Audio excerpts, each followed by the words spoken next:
룻기 3장 6절에서 13절의 말씀, 제가 가진 성경으로는 구약 성경 405페이지에 있습니다. 우리 한 절씩 교독하시고 마지막 절은 함께 읽겠습니다. 그가 타작마당으로 내려가서 시어머니의 명령대로 다 하니라. 보아스가 먹고 마시고 마음이 즐거워가서 곡식단 더미의 끝에 누운지라. 룻이 가만히 가서 그의 발치 이불을 들고 거기 누웠더라. 밤중에 그가 놀라 몸을 돌이켜본즉 한 여인이 자기 발치에 누워 있는지라. 이르되 내가 누구냐 하니 대답하되 나는 당신의 요종 룻이오니 당신의 옷자락을 펴 당신의 요종을 덮으소서. 이는 당신이 기업을 물을 자가 됨이니라 하니. 그가 이르되 내 딸아 여호와께서 내게 복 주시기를 원하노라. 내가 가난하건 부하건 젊은 자를 따르지 아니하였으니 내가 베푼 인애가 처음보다 나중이 더하도다. 그리고 이제 내 딸아 두려워하지 말라. 내가 내 말대로 내게 다 행하리라. 내가 현숙한 여자인 줄을 나의 성읍 백성이 다 아느니라. 참으로 나는 기업을 물을 자이나 기업 물을 자로서 나보다 더 가까운 사람이 있으니 이 밤에 여기서 머무르라. 아침에 그가 기업 물을 자의 책임을 내게 이행하려 하면 좋으니 그가 그 기업 물을 자의 책임을 행할 것이니라. 만일 그가 기업 물을 자의 책임을 내게 이행하기를 기뻐하지 아니하면 여호와께서 살아계심을 두고 맹세하노니 내가 기업 물을 자의 책임을 내게 이행하리라. 아침까지 누워 있을지니라 하는지라. 이는 하나님의 말씀입니다. 아멘. 자, 우리 준비된 영상 보겠습니다. 지난 12월 간암 수술의 대가들이 참석한 세계 간암 학회가 서울에서 열렸다. 명실상부 한국이 간 질환의 진단과 수술 분야에서 세계적인 리더가 됐음을 인정받은 자리. 이 영광의 순간 우리가 기억해야 할 사람이 있다. 성산 장기려 박사. 전쟁으로 모든 것이 사라진 땅. 모두가 불가능하다 했지만 그의 도전은 혁명이 됐다. 그에게 의술은 사고 파는 것이 아니었다. 아프고 가난한 환자들을 위해 의사가 존재하는 것이었다. 이 무료진료소의 정신은 무려 50여 년 전으로 거슬러 올라간다.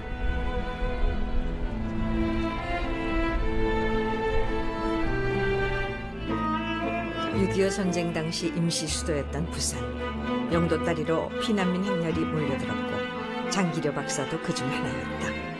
평양에서 김일성대학 의대 교수까지 지냈던 자신 또한 굶주림과 추위에 시달렸지만 병원 한 번 못 가고 병마에 고통에 죽어가는 피난민들을 차마 외면할 수 없었다. 제3육군병원에서 일하던 장기려 박사는 1951년 대형 천막 3개를 얻어 천막병원을 열었다. 당시 유학생으로 미국에서 $5,000를 모금해온 전영창의 도움이 컸다. 겨우 눈비를 가릴 수 있는 천막 진료소였지만 피난민들에겐 꿈같은 병원이었다. 오늘날 복음병원은 부산의 암치료 전문병원으로 자리매김하고 있는데 여전히 장기려 박사의 숨결이 살아 숨쉬고 있다. 1956년 복음병원은 침상 30개를 갖춘 현대식 대형 병원으로 새롭게 태어났다. 전쟁 내내 무료 진료를 해준 장 박사에 대한 고마움과 신뢰를 담아 부산 시민들이 모금을 한 것이다. 하지만 초대 병원장을 맡으면서 장기려 박사는 기쁜 마음 한편에 남몰래 마음 아리를 했다고 한다.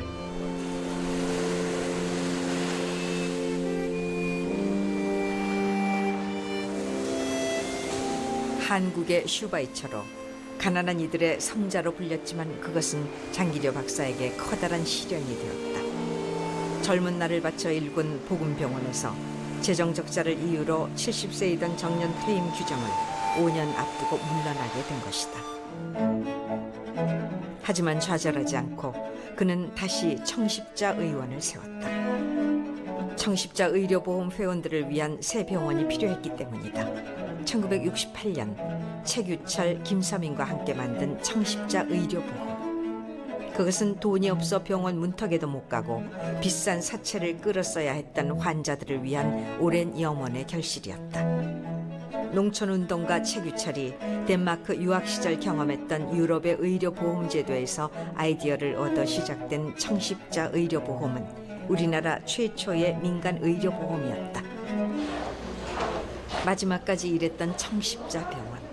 거기엔 장박사 진료라는 신청서가 따로 있었는데 말기암 환자들에겐 장박사 한 번 보는 게 소원이었다. 그래서 뇌졸중으로 몸 한쪽이 마비된 때에도 진료를 멈추지 않았던 장기려 박사였다.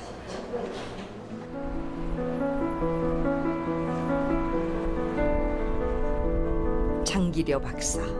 그는 평생 의사로 살았지만 지방칸 가지지 못한 가난한 의사였다.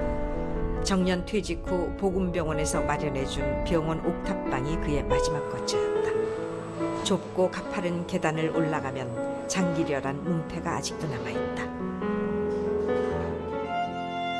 1995년 12월 25일 눈이 내리던 성탄절 새벽 그는 조용히 세상을 떠났다. 향년 85세였다.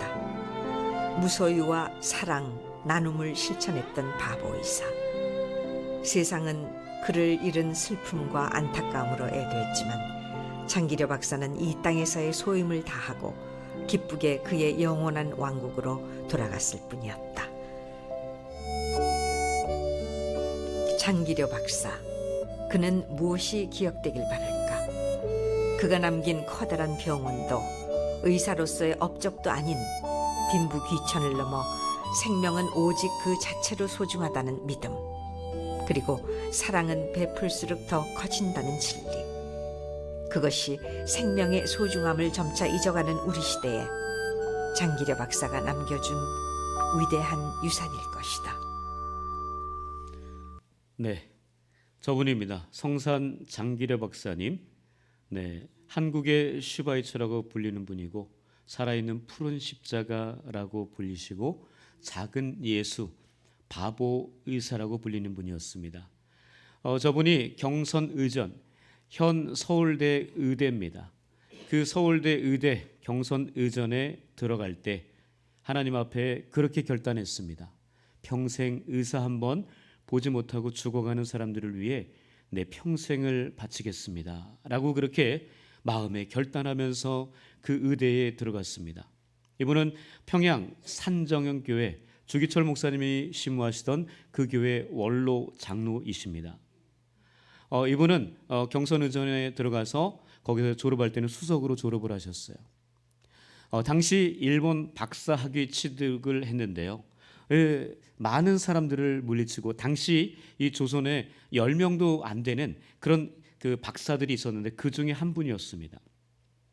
그래서 1940년도에는요 북한 가학원 최초 의학 박사가 되시고요 평양도립병원장, 평양의과대 외과 교수를 그렇게 지냈던 분이십니다. 참 대단한 분이셨습니다. 하나님 앞에 부끄럽지 않게 살아가려고 애를 썼던 분인데요. 이분이 6.25를 겪습니다. 6.25를 겪다가 이제 자기 아들, 둘째 아들만 데리고 피난을 오게 됩니다. 북에는 자기 아내와 또 다른 자녀들이 남아 있고요. 그런 상황 가운데 부산으로 내려와서 이 부산에서 본인이 하고 있었던 그 진료를 무료로 하기 시작합니다. 어느 한 교회 창고를 빌려서 거기에서 무료진료를 시작했는데 사람들이 너무나 많아지는 거예요. 그래서 아까 보셨지만 그 군 부대에서 천막 3개를 빌려서 대여를 해줘서 그걸 가지고 조금 더 적극적으로 하게 됩니다. 그것이 복음병원의 시작이었습니다. 바로 무료 진료로 하나님 앞에 우리 사람들을 하나님께서 부어주신 자기 사람들을 열심히 진료하기 시작했습니다. 그래서 25년간 그런 병원장 생활을 했는데요. 그곳에서 그 복음병원에서 여러분이 잘 아시는 춘원 이광수 선생님을 만납니다. 그 이광수 선생을 만나는데 그 이광수 선생이 그렇게 이야기하는 거예요. 당신이 천사가 아니라면 당신은 틀림없이 바보 중에 바보야. 이렇게 이야기하는 거예요. 바로 이 장기려 박사의 그 모습을 보니까요. 너무나 천사 같은 거예요. 그래서 이 춘원 이광수가요. 사랑이라는 자신의 소설의 실제 주인공 이 장기려를 안빈이라고 하는 그 모델로 해서 소설을 썼습니다. 정말 그 사랑을 실천하는 정말 천사가 따로 없는 그 모습을 이 이광수 선생이 보고 그렇게 글을 썼던 거죠. 이분은요 얼마나 대단하냐면 1959년 아까 우리 영상 처음에 가남 세계학회에서 우리나라가 무시할 수 없는 나라라고 얘기했잖아요. 바로 이분 때문에 그런 거예요. 바로 최초 간암세포 절제 수술에 성공한 분입니다. 대단한 그런 의술을 가지고 있던 분이셨어요. 근데 이분이 65세에 그 병원에서 쫓겨나게 돼요. 그 이유는 다른 것이 아니었습니다. 자꾸 이 병원은 무료로 진료를 하니까 병원이 운영이 안 되는 거예요. 자꾸 적장을 하다 보니까 병원에서 쫓겨나게 됩니다. 그래서 청십자 의원 그걸 세우게 되죠. 이 청십자 의원을 세워서 그 의원을 통해서 어떤 일을 하느냐? 바로 청십자 보험조합을 시작합니다. 의료보험조합 이것이요. 우리나라가 1977년에 본격적으로 의료보험 시작이 됐거든요. 근데 그보다 10년을 앞서서 이분이 먼저 시행한 거예요. 그 아프고 고통스러운데 너무나 가난해서 의료보험 혜택을 그 병원을 못 가는 그 사람들에게 이 제도를 통해서 그렇게 누리게 한 거예요. 그러니까 그것이 시초가 돼서 그렇게 의료보험 제도 우리가 지금 누리고 있지 않습니까? 우리 대한민국 의료보험 제도가 제일 잘 돼 있다고 이야기하잖아요. 외국에 나갔던 사람이 그 너무나 비싸기 때문에 우리나라에 들어와서 의료 혜택을 받고 그렇게 다시 또 돌아가고 뭐 선교사님도 마찬가지고 외국에 있던 분들도 마찬가지죠. 그런 의료보험을 10년 전에 벌써 이분은 나라에서 하기도 전에 시작했던 거죠. 그 정도로 참 멋진 분이셨습니다. 그래서 이분이 1979년에 막사이 사회봉사상, 이 아시아의 노벨상이라고 불리는 이 상을 받게 되고요. 그리고 2006년에는 한국과학기술인 명예전당에 헌정이 되는 그런 명예도 누리십니다. 물론 돌아가셨죠. 정말 이분의 삶은요, 아까도 보셨지만 그 집이 있는데 병원, 그 복음병원 그 옥탑방에서 생활하는 그게 다였어요. 거기에는 침대 하나, 거기에는 책상 하나, 그리고 책, 그리고 옷가지 몇 개, 이것이 다였습니다. 그만큼 무소유의 청빈한 삶을 살았습니다. 이분은 그 병원에서 주는 월급 받잖아요. 그걸 가지고 이분은 다른 사람들을 위해서 다 쓰는 거예요. 환자를 위해서 쓰는 겁니다. 이런 일이 있었습니다. 환자가 이제 치료가 다 됐는데, 수술이 다 돼서 완치가 됐는데 퇴원을 못 하는 거예요. 그 이유는 돈이 없어서 퇴원하려면 병원비 지불을 해야 되잖아요. 그게 없어서 못 하는 겁니다. 그래서 이분이 이 병원장 장기려 박사를 찾아왔어요. 자기 사정을 이야기합니다. 지금 이제 농사를 지어야 되는데 내가 안 가면 우리 집 다 망해 굶어 죽는다고. 나 좀 보내달라고. 내가 돈은 꼭 갚겠다고. 그래서 이 사람이 이 장기려 박사가 어떻게 하냐면, 내가 밤에 살짝 병원 문 열어놓을 테니까 그때 조용히 나가라고. 꼭 자기랑 상관없는 그런 병원 그 모습을 이야기하는 거예요. 그래서 밤이 됐습니다. 밤이 돼서 그 사람이 이제 나타났는데 장기려 박사가 그분의 손을 딱 잡으면서 봉투 하나를 딱 내밉니다. 이거 얼마 안 되는데 가서 생활비 좀 보태라고. 참 그런 분이었어요. 자기가 받은 월급을 그렇게 사용하는 분이었습니다. 한 번은 이런 일이 또 있었네요. 이 장기려 박사가 이제 병원 의사니까, 병원장이니까 돈이 많을 줄 알고 도둑이 들은 거예요. 도둑이 들어서 가져가려고 봤더니 돈 되는 거는 거의 없는 거예요. 돈 되는 거는 유일하게 책밖에 없더래요. 그래서 이 도둑이 책이라도 가서 내가 이거 가져가서 헌책으로 팔면 좀 돈을 얻을 수 있겠다 싶어서 책을 챙겼대요. 그때 장기려 박사가 딱 나타난 거예요. 잠깐만 앉으라고. 대체 이 책 뭐 얼마 되지도 않는데 이걸 왜 가져가려고 그러냐고.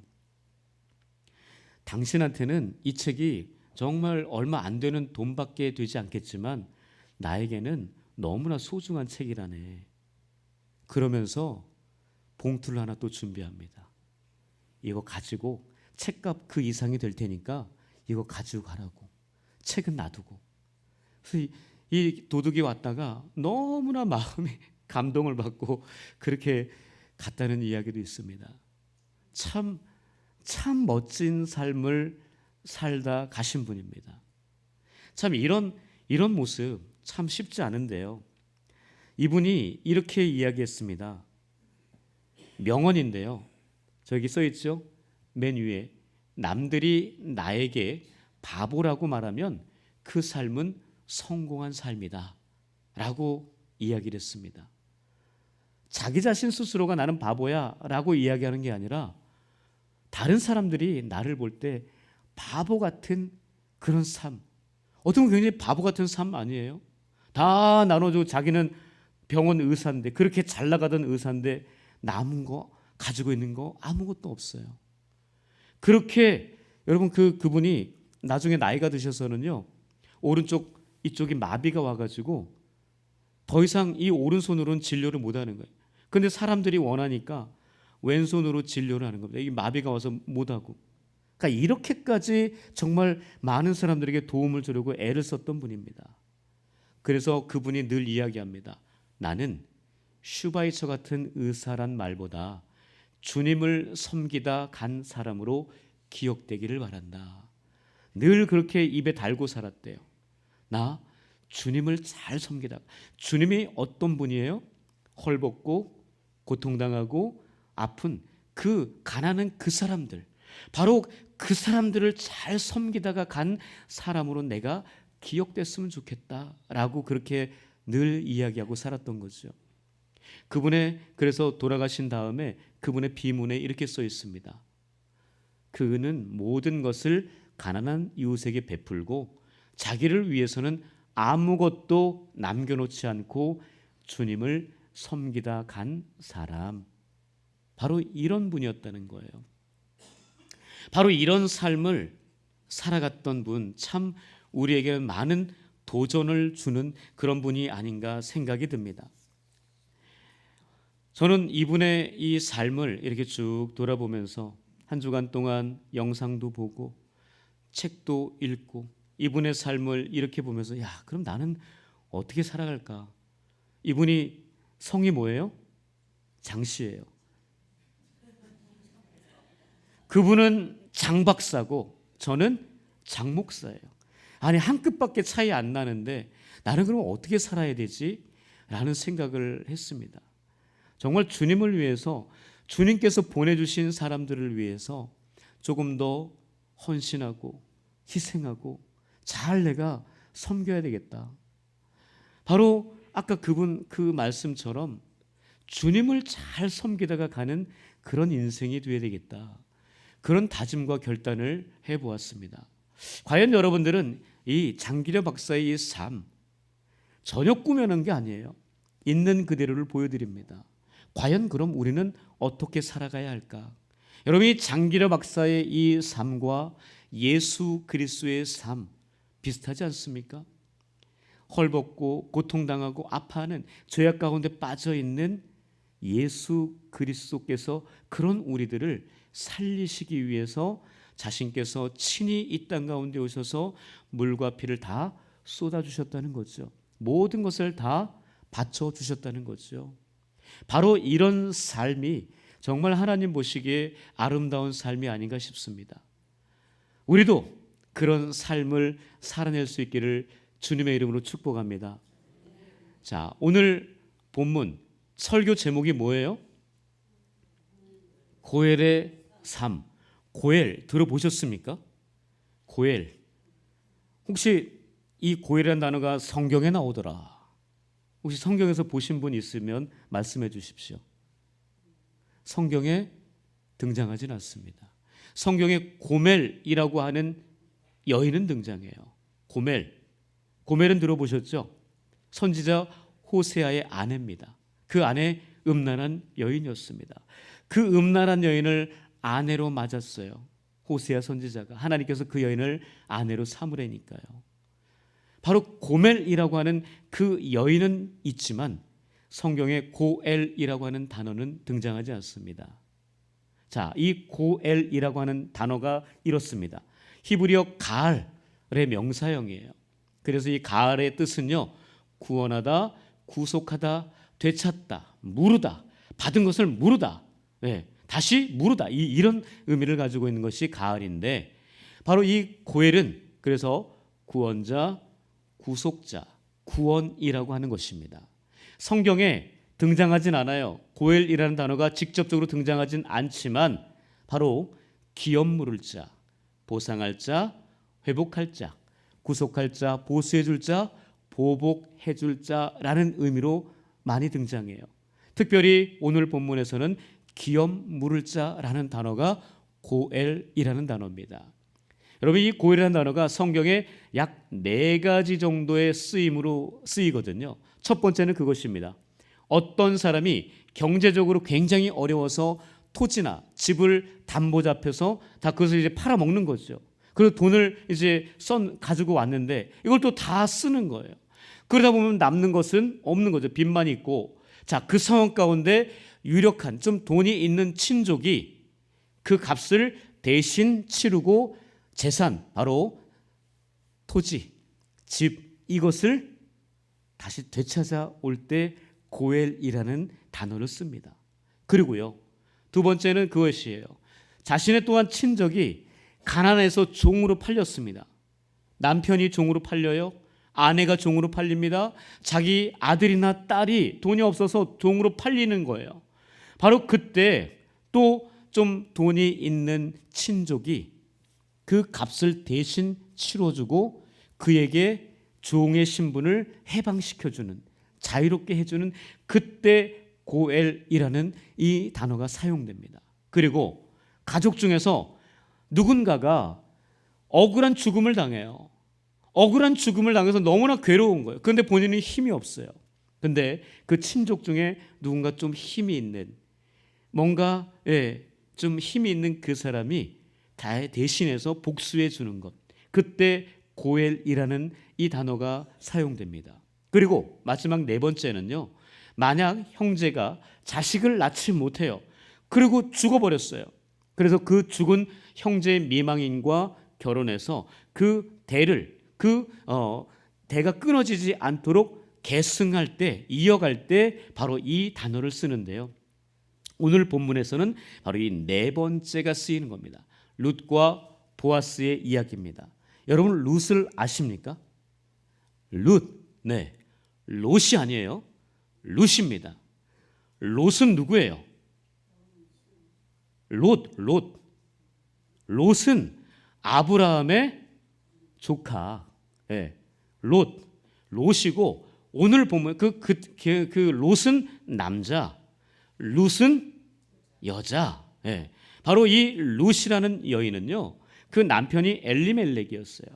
엘리멜렉 이 남편을 만나서 잘 사는데 베들레헴이 흉년이 들었네요. 흉년이 드니까 이제 우리가 다른 데로 좀 가자. 여기서는 못 살겠다. 그래서 모압 땅으로 갑니다. 모압 땅에 가서 그곳에서 살려고 하는데 여러 가지 험한 풍파를 만나요. 그래서 남편 엘리멜렉을 잃어버려요. 이 나오미가 남편 엘리멜렉을 잃어버립니다. 그러고 나서 이 두 아들이 있었거든요. 말론과 기련이 있었어요. 말론과 기련이 이제 여기서 살다 보니까 그 이제 결혼 정년기가 돼서 이제 결혼을 시켰는데 이방 여인, 모압 여인들을 함께 데리고 와서 결혼을 합니다. 그래서 첫째 말론의 아내가 오르바, 그리고 둘째 기련의 아내가 룻, 두 사람이었어요. 그런데 그 10년이란 기간 동안 이 나오미가 자기 남편도 잃어버렸지만 두 아들 말론과 기련도 왜 죽었는지 모르지만 성경의 기록이 왜 죽었다 이게 없기 때문에 죽습니다. 그래서 누구만 남았어요? 미망인 셋만 남은 거예요. 시어머니 그리고 두 며느리만 남은 거예요. 남자들은 다 죽어버렸습니다. 이 상황 가운데 이 나오미가 결정을 내립니다. 고향 땅 베들레헴으로 돌아가야 되겠다. 그래서 두 며느리 앉혀놓고, 야, 니네 돌아가라. 남편도 없어. 내가 또 애기 못 나니까 그냥 돌아가. 그랬더니 첫째 며느리 오르반은 어머니 잘 계세요. 그동안 즐거웠어요. 갑니다. 도망간 건 아니에요. 갔어요. 근데 둘째 며느리 룻은 나는 절대 안 간다고. 나는 어머니가 섬기시는 하나님을 따라서 어머니가 가시는 그 어느 곳이든 나는 다 따라가겠다고. 그래서 이 나오미가 룻을 데리고 고향 땅 베들레헴으로 돌아와요. 고향 땅 베들레헴으로 돌아와서 이게 참 비참하잖아요. 자기 남편도 잃어버렸죠. 두 아들 다 잃어버렸죠. 달랑 지금 며느리, 아들도 아닌 딸도 아닌 며느리 하나 데리고 돌아온 거예요. 거의 뭐 거지꼴이 돼서 돌아왔어요.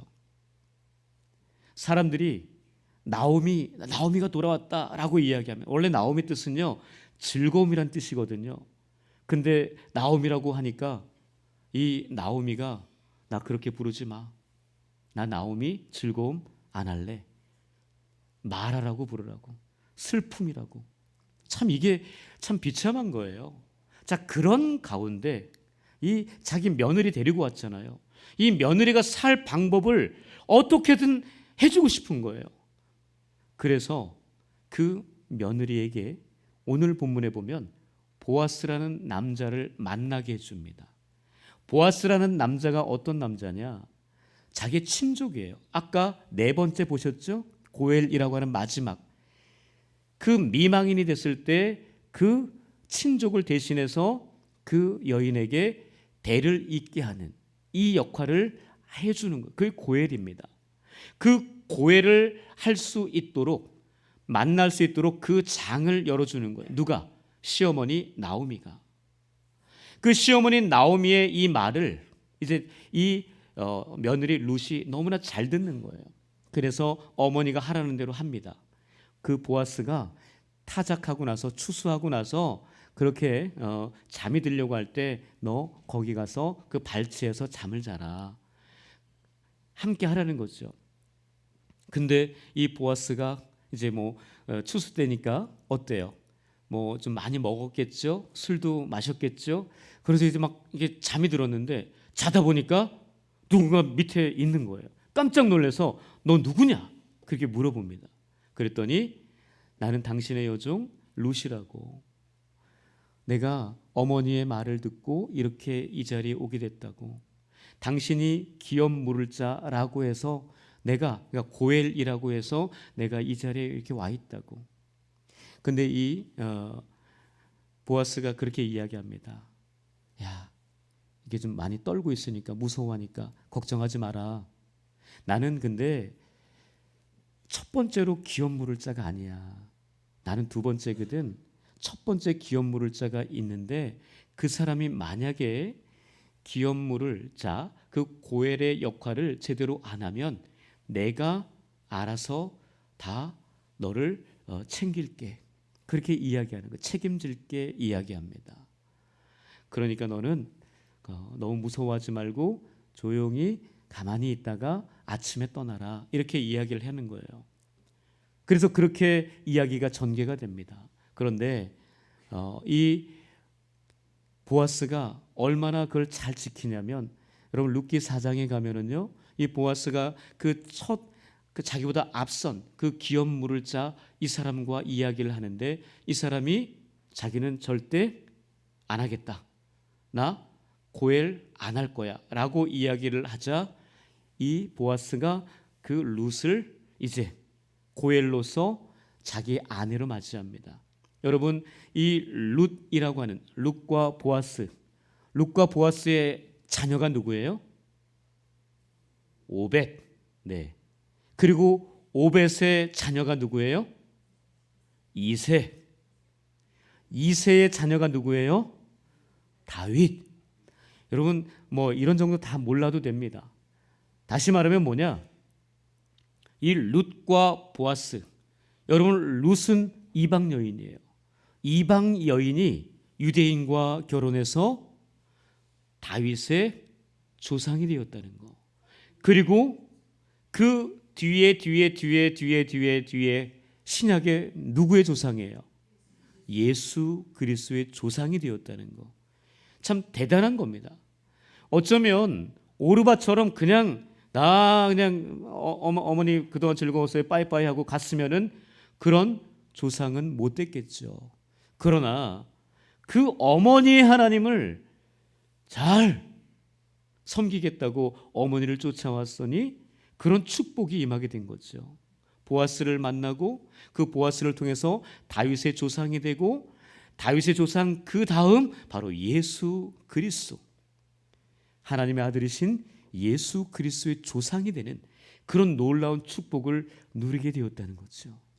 바로 이런 룻 그리고 보아스. 그러나 여러분 중요한 것은 오늘 본문 한번 보시겠습니까? 본문 12절과 13절이에요. 12절 13절 한번 보시겠어요? 같이 읽겠습니다. 좀 길어요. 자, 시작. 참으로 나는 기업을 물을 자이나 기업 물을 자로서 나보다 더 가까운 사람이 있으니 이 밤에 여기서 머무르라. 아침에 그가 기업 물을 자의 책임을 내게 이행하려 하면 좋으니 그가 그 기업 물을 자의 책임을 행할 것이니라. 만일 그가 기업 물을 자의 책임을 내게 이행하기를 기뻐하지 아니하면 여호와께서 살아계심을 두고 맹세하노니 내가 기업 물을 자의 책임을 내게 이행하리라. 아침까지 누워 있을지니라 하는지라. 여러분 이 지금 룻과 보아스, 룻이 그렇게 발치에 누워 있을 때 보아스가 한 이야기예요. 그런데 여러분 기업 물을 자 몇 번이나 반복돼요? 하나, 둘, 셋, 넷, 다섯, 6번이나 반복해요. 그러니까 고엘이라고 하는 이 단어가 이 두 구절에서 6번이나 반복되는 거예요. 기업 물을 자 고엘. 그러나 여러분 또 빨간색 보세요. 무슨 단어예요? 책임. 네, 책임. 이 단어가 몇 번이나 반복돼요? 4번이나 반복됩니다. 뭐예요? 기업 물을 자 고엘은 책임입니다. 책임. 고엘의 삶은 책임지는 삶이에요.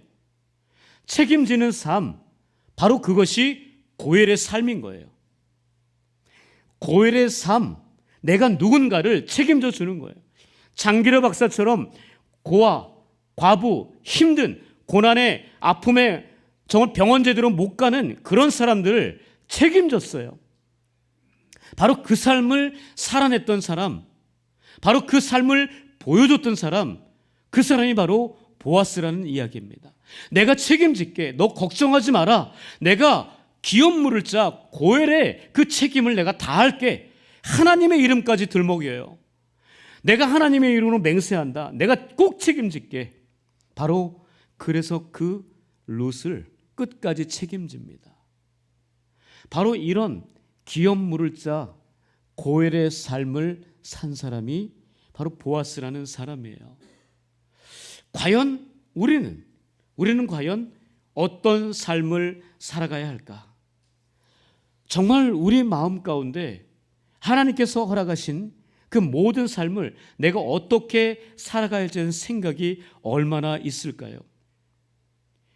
우리에게 주어진 그 삶의 자리에서 내가 가지고 있는 받은 은혜, 그 축복, 이런 모든 것들, 그 건강을 가지고 내가 무엇을 위해서, 누구를 위해서 그렇게 살아가야 할 것인가? 나는 어떤 삶을 살아가야 할 것인가? 다시 한번 우리가 생각을 해봐야 됩니다. 예수 그리스도께서 분명히 고엘의 삶을 보여주셨어요. 또한 하나님도 그 이스라엘 백성들, 그렇게 애굽에서 억압받던 그 백성들을 끌어내셔서 가나안 땅으로 인도하셔서 그렇게 하나님 백성으로 살아가게 하셨습니다. 바로 고엘입니다. 책임졌어요. 끌어낸 다음에 다 책임을 회피한 것이 아닙니다. 분명하게 책임지셨어요. 예수님께서도 우리의 삶을 책임지셨습니다. 죄인이었지만 그 죄인의 모든 것을 다 해결해 주셨습니다. 바로 책임졌어요. 십자가에서 책임졌습니다. 물과 피를 쏟으시면서 다 책임지셨어요. 과연 우리는 그러면 어떤 삶을 살아가야 할까? 물론 우리에게 내 남편, 내 아내, 내 아들, 내 딸 너무나 중요하죠. 내 부모 너무 중요하죠. 책임져야 돼요. 그러나 많은 사람들이 요즘에 보면 애를 버려요. 책임지지 않습니다. 부모 버려요. 책임지지 않아요. 내 남편, 내 아내 정말 헌신적 버리도 버립니다. 책임지지 않습니다. 그런 삶 속에서 그런 무책임한 그런 우리의 삶 가운데서 과연 우리는 어떻게 살아가야 할까?